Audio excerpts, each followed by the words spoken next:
Hello everyone, welcome back to my channel. I hope you all are doing well. In this video lecture we are going to discuss blood groups. ठीक है, तो humans में कौन कौन से blood groups पाए जाते हैं उस बारे में हम इस वीडियो लेक्चर में डिस्कस करेंगे। जो ह्यूमन हैं उनको उनके ब्लड ग्रुप्स को दो मेजर क्लासिफिकेशन में डिवाइड किया गया है, which is ABO system and Rh blood group. ABO system में कितने तरह के ब्लड ग्रुप हैं वो डिस्कस हुआ है कि 4 टाइप्स के ब्लड ग्रुप्स हमारे ह्यूमंस में पाए जाते हैं। एंड जो ये ब्लड ग्रुप्स हैं ये या तो आरएच पॉजिटिव होते हैं या आरएच नेगेटिव होते हैं, तो ये वो चीज़ इन आरएच ब्लड ग्रुप में डिस्कस की जाती है। ठीक है, तो ये दो जो मेजर क्लासिफिकेशन है ब्लड ग्रुप्स की, इनके बारे में डिस्कस करेंगे एंड ब्लड ग्रुप्स के बारे में डिस्कशन करेंगे। ठीक है, तो my name is Manisha Chaudhary and I am going to start this topic which is blood groups. जैसे फर्स्ट स्लाइड है हमारे ब्लड ग्रुप्स में कि हमारे जो ह्यूमन बॉडी है उसमें एवीओ सिस्टम में 4 मेन टाइप के ब्लड ग्रुप्स पाए जाते हैं। ठीक है, blood group A, B, A B and O. ठीक है, तो जो हमारा ब्लड ग्रुप है हमारी बॉडी में कौन सा ब्लड ग्रुप है ये कैसे डिटरमाइन होता है उसके जीन से, जो हमारे पेरेंट्स के द्वारा हमारे बॉडी में इनहेरिट होते हैं। ठीक है, हमारे पेरेंट्स पे डिपेंड करता है कि जो हमारा ब्लड ग्रुप होगा वो कैसा होगा। यहाँ पे जो बताया गया है ईबीओ सिस्टम के बारे में बताया गया है। जैसे कि मैंने आपको बताया था कि 2 टाइप के सिस्टम होते हैं, केबीओ system and Rh blood types. ठीक है, तो ये एबीओ सिस्टम है, इसमें जैसे 4 तरह के ब्लड ग्रुप्स होते हैं हमारे ह्यूमंस में। ठीक है, तो फर्स्ट जो ब्लड ग्रुप है ब्लड ग्रुप ए है। ठीक है, फिर ब्लड ग्रुप बी है, ब्लड ग्रुप ओ है, ब्लड ग्रुप ए बी है। ठीक है, जब भी ये ब्लड ग्रुप होंगे ना, हमारा जो ह्यूमन का ब्लड होता है, ठीक है, जो ब्लड है हमारा, है ना, तो वो कैसे डिफाइन होता है, एंटीजन से डिफाइन होता है। ठीक है, आरबीसीज पे जो जो सा एंटीजन प्रेजेंट होगा ना उसी टाइप का ब्लड ग्रुप हमारे ह्यूमन बॉडी में प्रेजेंट होगा और उसके अपोजिट की एंटीबॉडीज उसमें प्लाज्मा में प्रेजेंट होगी। ठीक है, तो अगर ब्लड ग्रुप ए होगा तो एंटीजन कौन सा होगा, ए, एंड एंटीबॉडी बी। अगर ब्लड ग्रुप बी होगा तो एंटीजन बी होगी एंड एंटीबॉडी ए होगी। ब्लड ग्रुप ओ होगा तो कोई सा भी एंटीजन प्रेजेंट नहीं होगा, बट जो एंटीबॉडीज होंगी वो दोनों ही प्रेजेंट होगी। एंड फोर्थ जो है, जब भी ए बी ब्लड ग्रुप होगा तो उनके पास दोनों एंटीजन प्रेजेंट होंगे बट कोई भी एंटीबॉडी प्रेजेंट नहीं होगी। ठीक है, तो ये नेक्स्ट स्लाइड में आपको डायग्रामेटिकली देखने को मिलेगा कि कैसे ये सिस्टम जो है वो वर्क करता है। तो जैसे ये डायग्राम है, ठीक है, इसमें जो बताया गया है कि कौन सा एंटीजन होगा तो कौन सी एंटीबॉडी प्रेजेंट होगी, मतलब इसमें ब्लड ग्रुप्स कैसे डिफाइन होते हैं वही बताया गया। जैसे हमने पिछली स्लाइड में देखा सेम वैसे ही यहाँ पे थोड़ा अच्छे से डायग्रामेटिकली बताया गया है कि जो जब एंटीजन ए होगा तो कौन सी एंटीबॉडी प्रेजेंट होगी, एंटीजन बी होगा तो कौन सी एंटीबॉडी प्रेजेंट होगी, और ये हमारा एबीओ सिस्टम के थ्रू बताया गया है। ठीक है, इसको हम एबीओ सिस्टम जो ह्यूमंस में ब्लड ग्रुप के डिफाइन करने का होता है उसके रिगार्डिंग इसके अकॉर्डिंग बताया गया है। ठीक है, तो जैसे ये फर्स्ट है, ये आरबीसी प्रेजेंट है हमारे, है ना, उनपे जो एंटीबॉडी प्रेजेंट है, एंटीजन प्रेजेंट है वो डिफाइन करते हैं। ये जो एंटीजन प्रेजेंट है ना, इनके कारण जो है वो ब्लड ग्रुप डिफाइन होता है। ठीक है, अगर एंटीजन ए होगा तो ब्लड ग्रुप कौन सा होगा, ए। ठीक है, एंड इसमें अपोजिट एंटीबॉडी होगी, मतलब एंटीबॉडी बी होगी। ठीक है, तो एंटीबॉडी बी जो है ये बी शेप जो है एंटीबॉडी, ठीक है, इसमें मतलब जो इनकी शेप है एंटीबॉडीज की वो हमारे एंटीजन से बिल्कुल अपोजिट होंगी। क्यों?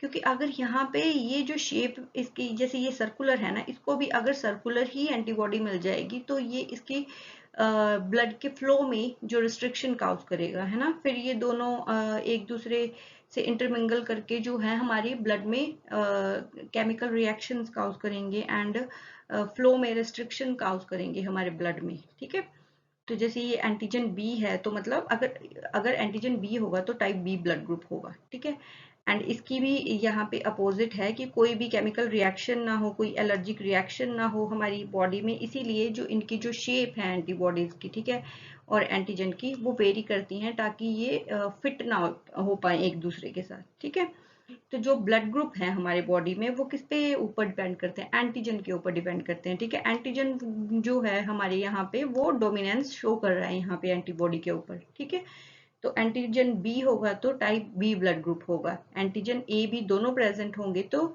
ए बी ब्लड ग्रुप प्रेजेंट होगा। ठीक है, और इसमें कोई भी एंटीबॉडी प्रेजेंट नहीं होगी अगर एंटीजन ए बी है। क्यों नहीं होगी प्रेजेंट? कि अगर एक भी प्रेजेंट होगी तो फिर तो वो फ्लो में रिस्ट्रिक्शन काउज करेगा ना, क्योंकि इसके पास दोनों एंटीजन प्रेजेंट है। फिर जो ओ ब्लड ग्रुप है, ठीक है, उसमें ना तो एंटीजन ए होगा ना ही एंटीजन बी होगा, ठीक है, ये ऐसे ही पड़ी रहेगी आरबीसी, ठीक है, और इसके पास दोनों ही एंटीबॉडीज प्रेजेंट होंगी। दोनों ही एंटीबॉडी प्रेजेंट से भी इसको कोई इफेक्ट नहीं पड़ता है, क्योंकि इसके पास तो कोई एंटीजन है ही नहीं, है ना, ना ए एंटीजन है ना बी एंटीजन है, तो इसको कोई फर्क नहीं पड़ता है उस चीज का, ठीक है। एक और बात की, जो हमारे ये एंटीजन है ना, ये हमारे टर्मिनल शुगर्स होते हैं, ठीक है। शुगर जो है ये इस पे प्रेजेंट होती है, तो जो हमारा एंटीजन ए है वहां पे कौन सी शुगर प्रेजेंट होगी? एन एसिटाइल ग्लूकोसामाइन, ठीक है। एंटीजन बी पे शुगर जो प्रेजेंट होगी वो होगी गैलेक्टोज, ठीक है, और एंटीजन ए बी पे कौन सी होगी? N acetyl glucosamine and galactose दोनों, है ना। और जो ब्लड ग्रुप ओ है उसमें कोई भी प्रेजेंट नहीं होगी शुगर, ठीक है, उसमें क्योंकि उस पे क्या है, ना तो एंटीजन ए है ना ही एंटीजन बी है, ठीक है। तो ये चीज याद रखने की है कि एंटीजन ए पे एन एसिटाइल ग्लूकोसामाइन प्रेजेंट होगा, एंटीजन बी पे गैलेक्टोज प्रेजेंट होगा, एंड एंटीजन ए बी मतलब type A B blood group पे दोनों ही शुगर प्रेजेंट होगी, मतलब कि टर्मिनल शुगर, ठीक है। और यहाँ पे टर्मिनली प्रेजेंट होगी ये, है ना, इस एंटीजन के टर्मिनल, ये जो टर्मिनल है, ठीक है। तो यहाँ पे जैसे ये टाइप ए यहाँ पे लिखा भी हुआ है कि red blood cell with the type A surface, ठीक है, अगर इसके रेड ब्लड सेल के सरफेस पे टाइप ए एंटीजन है and plasma with anti B antibodies, ठीक है, तो वो कौन सा ब्लड ग्रुप कहलाएगा? टाइप ए, ठीक है। मतलब कि अगर एंटीजन ए प्रेजेंट होगा तो वो हमेशा ही एंटीबॉडी बी ही प्रेजेंट होगी, ए कभी नहीं प्रेजेंट होगी, ठीक है। टाइप वी में भी सेम बताया है कि अगर एंटीजन एंटीजन बी प्रेजेंट होगा तो एंटीबॉडी ए होगी, ठीक है। अगर एंटीजन ए बी दोनों होंगे तो एंटीबॉडी कोई भी नहीं होगी, ठीक है। और अगर ना तो ए एंटीजन होगा ना बी एंटीजन होगा तो एंटीबॉडीज दोनों ही प्रेजेंट होगी, ठीक है। और ये भी देखने को मिलता है मतलब ह्यूमंस में कि जो हमारे ओ ब्लड ग्रुप के लोग होते हैं, ठीक है, उनमें जो डिजीजेस को रिस्ट्रिक्ट करने की, डिसीजेस से लड़ने की जो क्षमता है वो ज्यादा होती है as compared to other blood groups. And जो ए बी होते हैं मोस्टली, जो जिनका ब्लड ग्रुप ए बी होता है टाइप ए बी, और वो ज्यादा बीमार पड़ते हैं as compared to other blood group people, ठीक है।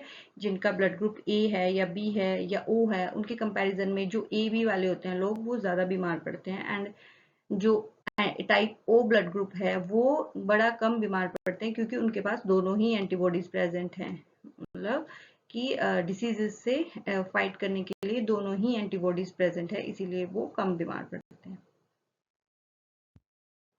तो जैसे इस स्लाइड में दिया गया है कि यूनिवर्सल डोनर, तो हम यूनिवर्सल डोनर किसको कहते हैं? टाइप ओ को, है ना। ब्लड ग्रुप जो ओ है उसको हम बोलेंगे यूनिवर्सल डोनर, कि वो सारे ही ब्लड ग्रुप्स को अपना ब्लड डोनेट, जो ब्लड ग्रुप्स में एडजस्ट हो जाता है वो उसको किसी भी ब्लड ग्रुप के साथ हम उसमें डोनेट कर सकते हैं। किसी भी ह्यूमन में टाइप ओ का ब्लड ग्रुप है वो हम उसमें ट्रांसफर कर सकते हैं, मतलब वो कोई भी रिएक्शन काउज नहीं करेगा, ठीक है, वो हार्मफुल नहीं होगा किसी भी इंसान के लिए, ठीक है। तो इसे यहाँ पे बताया गया people with type O blood have been called universal donor, ठीक है। जिनके पास टाइप ओ ब्लड ग्रुप है उसको हम यूनिवर्सल डोनर कहते हैं, क्योंकि वो किसी भी ब्लड ग्रुप के इंसान को क्या है वो अपना जो ब्लड है वो दे सकता है, ठीक है। And because they can usually give blood to the other ABO blood type without causing ABO transfusion reaction, मतलब कोई भी हमारी जो ह्यूमन बॉडी है उसमें कोई भी रिएक्शन नहीं काउज करेगा, मतलब वो आराम से दूसरे इंसान की बॉडी में एडजस्ट हो जाता है, ठीक है। फिर क्या बताया गया है? Their red blood cells have no ABO surface antigen. अच्छा, तो जैसे क्यों ऐसा ऐसा क्यों हो रहा है कि वो किसी के साथ भी ट्रांसफ्यूजन रिएक्शन नहीं काउज कर रहा है? जैसे ये है ना आरबीसी, है ना, तो इस पे ना ही कोई एंटीजन प्रेजेंट है, ना ए एंटीजन प्रेजेंट है ना बी एंटीजन प्रेजेंट है, ठीक है। तो इसको किसी में भी डाल दो, ठीक है, ए में डाल दो, बी में डाल दो, उसकी एंटीबॉडीज जो हैं वो कहीं भी अटैच नहीं करेंगी, ठीक है, कहीं भी किसी के साथ भी इंटरमिंगल नहीं करेंगी या किसी के साथ फिक्स नहीं होंगी, कि क्योंकि ये तो सिर्फ अकेला है ना, इस पे कोई भी एंटीजन प्रेजेंट नहीं है, सिर्फ आरबीसी है, ठीक है, तो कहाँ से ट्रांसफ्यूजन रिएक्शन काउज करेगी? वो नहीं करेगी। और इसमें जो एंटीबॉडीज क्या है, दोनों प्रेजेंट होती हैं, ठीक है। तो एंटीबॉडीज का इतना रोल नहीं होता, क्योंकि ये जब भी डोनेशन होती है ना, तो जो एंटीबॉडी सेपरेट की जाती है, प्लाज्मा सेपरेट किया जाता है, तो रेड ब्लड सेल सेपरेट किए जाते हैं, तो वो फिर जैसे वो उनमें रिएक्शन नहीं काउज करेंगे कि आप बोलोगे कि मैम अगर ये वाली एंटीबॉडीज हैं, है ना, वो जाके ए ब्लड ग्रुप वाले इसे आरबीसी से अटैच कर गई, ठीक है, तो क्या ट्रांसफ्यूजन रिएक्शन हो जाएगा? पर ऐसा नहीं होता है, क्योंकि वो सेंट्रीफ्यूज करके उसको सेंट्रीफ्यूगेशन से वो उन सारी जो प्लाज्मा हैं, जो एंटीबॉडीज हैं, जो रेड ब्लड सेल है, उनको सेपरेट करेंगे। एंड जो जो ये जो इरिथ्रोसाइट्स हैं, जो आरबीसीज हैं, उनको जो नीडी पर्सन है, जो भी जिसको हमारा जिसको ब्लड चाहिए होता है, ठीक है, उसको क्या करेंगे, डोनेट कर देंगे, ठीक है। तो यहाँ पे कोई भी ट्रांसफ्यूजन रिएक्शन नहीं काउज होगा, क्योंकि ये हर टाइप के ब्लड ग्रुप के साथ एडजस्ट कर जाता है, ठीक है। ये जैसे यहाँ पे दिया गया है कि do not react with the recipient anti A and anti B antibodies, ठीक है। तो किसी भी जो भी रिसिपिएंट होगा, जो भी जिसको ब्लड ग्रुप की जरूरत होगी, जिस इंसान को, उनकी जो एंटीबॉडीज हैं उनके साथ रिएक्ट नहीं करेगा। क्यों नहीं रिएक्ट करेगा? क्योंकि इसके ऊपर सरफेस एंटीजन ही नहीं प्रेजेंट है, तो रिएक्ट कहाँ से करेगा, ठीक है। तो for example, if a person with type A blood receive type O blood group, ठीक है, the type O red blood cell do not react with anti B antibodies. तो जो अगर टाइप ए ब्लड ग्रुप का इंसान type ओ जो है blood receive करता है, तो जो type O red blood cell हैं वो रिएक्ट नहीं करेंगे बी एंटीबॉडीज से इन द रिसिपिएंट ब्लड, ठीक है। ना तो वो ए से रिएक्ट करेंगे, ना तो वो बी से रिएक्ट करेंगे, ठीक है। वो ये मतलब अच्छे से एडजस्ट कर पाएगा उस पर्सन में जो कि रिसिपिएंट है। नेक्स्ट जो है, इसमें बताया गया है कि पहले हमने यूनिवर्सल डोनर की बात की थी, अब इस स्लाइड में हम यूनिवर्सल रिसिपिएंट की बात करेंगे, ठीक है। तो जो हमारा blood type A B blood group है ना, वो यूनिवर्सल रिसिपिएंट है। वो किसी से, सारों से ही ब्लड ग्रुप अपने ब्लड जो है वो ले लेता है। क्यों? क्योंकि इसके पास दोनों टाइप के एंटीजन प्रेजेंट है, A B and B B, और इसके पास कोई भी एंटीबॉडी प्रेजेंट नहीं है, ठीक है। तो अगर वो ए से लेगा, तो उसके पास जो है वो एंटीजन, ये ए एंटीजन प्रेजेंट हो गए, तो इस एंटीजन को किसी के साथ भी, किसी एंटीबॉडीज के साथ भी बाइंड करने की जरूरत नहीं है ना, क्योंकि एंटीबॉडीज प्रेजेंट ही नहीं है इसमें। और यहाँ भी ये एंटीबॉडी यहाँ पे भी वर्क कर रही है, मतलब यहाँ पे इस ब्लड ग्रुप के इंसान के पास ये जो एंटीबॉडी है उसके ब्लड में ये वर्क कर रही है ना। और अगर एंटीबॉडी बी है तब भी इनको कोई फर्क नहीं पड़ता, क्योंकि किसी भी एंटीबॉडी से ये फिक्स नहीं हो पाएंगी, क्योंकि एंटीबॉडीज उसमें प्रेजेंट ही नहीं है, ठीक है। तो जो blood donor with A B positive is refer to as universal recipient and can receive red blood cell from any other blood type, ठीक है। तो ये कोई से भी रेड ब्लड सेल ले लेंगी किसी भी ब्लड ग्रुप वाले इंसान से, किसी भी रिसिपिएंट से, ठीक है।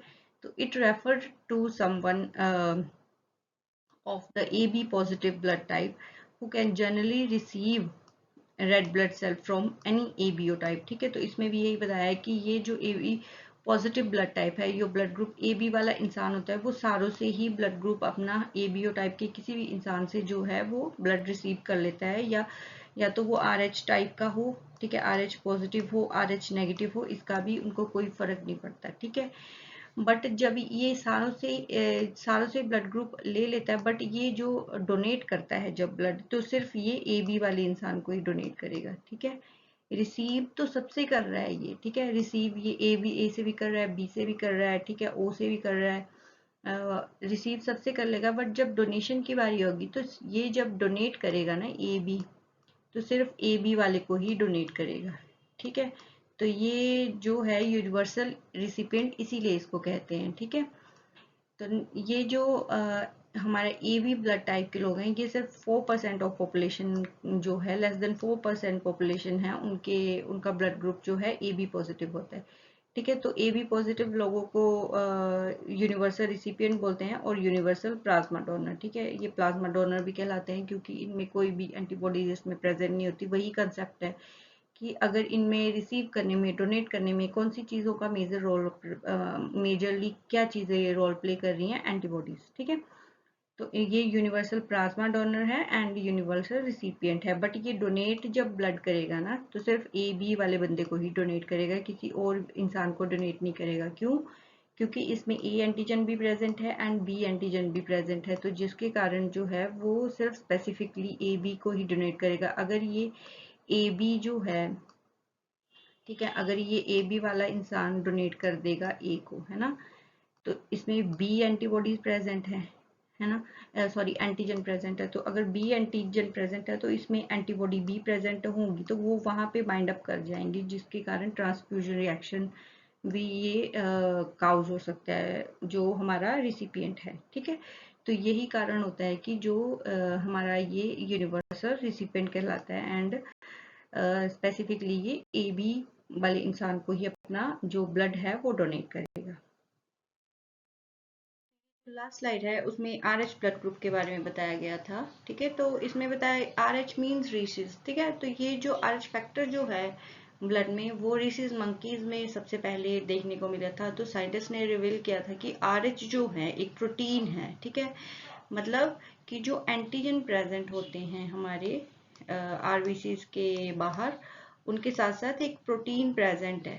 ठीक है, आरबीसीज के ऊपर, तो उनको नाम दे दिया था आर एच। ठीक है, तो आर एच मीन रीसेस। ठीक है, उनके नाम पे ये नाम दिया गया था। तो इस ग्रुप की क्लासिफिकेशन क्या बोलती है कि अगर आरबीसीज पे ये जो आर एच प्रोटीन है अगर वो प्रेजेंट है तो वो पॉजिटिव है। ठीक है, आर एच पॉजिटिव है, और अगर नहीं प्रेजेंट है तो वो आर एच नेगेटिव है। मतलब कि अगर यहाँ पे ए एंटीजन है और यहाँ पे साथ में आर एच प्रोटीन भी प्रेजेंट है तो क्या कौन सा ब्लड ग्रुप है, इसका मतलब ए पॉजिटिव। ठीक है, तो इस बेसिस पे साइंटिस्ट ने इस जो आर एच ब्लड ग्रुप के इस बेसिस पे जो है नेम दिए थे ब्लड ग्रुप्स को। ठीक है, तो जैसे यहाँ पे बताया हुआ है कि another important blood group is R H blood group, so named because it was first studied in recess monkey. ठीक है, सबसे पहले रीसेस मंकीज में ये देखने को मिला था। People are R H positive if they have certain R H antigen. ठीक है, अगर आर एच एंटीजन यहाँ पे जो हमारी आर एच प्रोटीन्स हैं अगर प्रेजेंट होगी तो वो आर एच पॉजिटिव है, और अगर रेड ब्लड सेल के सरफेस पे नहीं होगी तो वो आर एच नेगेटिव है। ठीक है, तो ये आर एच ब्लड ग्रुप का कंसेप्ट है। तो आई होप आपको जो भी इंफॉर्मेशन थी ब्लड ग्रुप के रिगार्डिंग, ठीक है, जो भी इसका कंसेप्ट था ब्लड ग्रुप का वो आपको समझ आया होगा। ठीक है, तो ब्लड ग्रुप में ज़्यादा कुछ है नहीं, यही कंसेप्ट है, एंटीजन और एंटीबॉडी का कंसेप्ट ही है। यही पेपर में पूछा जाता है, इनके रिगार्डिंग ही पूछा जाता है। ठीक है, और ये पूछा जाता है कि किस बेसिस पे जो है चिल्ड्रन के ब्लड ग्रुप डिसाइड होते हैं, है ना, कैसे इनकी आर एच फैक्टर कैसे प्रेजेंट होता है इनमें ब्लड ग्रुप्स में। ठीक है, तो ज़्यादा कुछ नहीं है, बस इतना सा ही मोर देन इनफ है। ठीक है, एग्जाम के प्रोस्पेक्टिव से भी। ठीक है, तो अगर आपको ये वीडियो हेल्पफुल लगी हो प्लीज़ वीडियो को लाइक करें, शेयर करें, सब्सक्राइब करें। Thank you so much.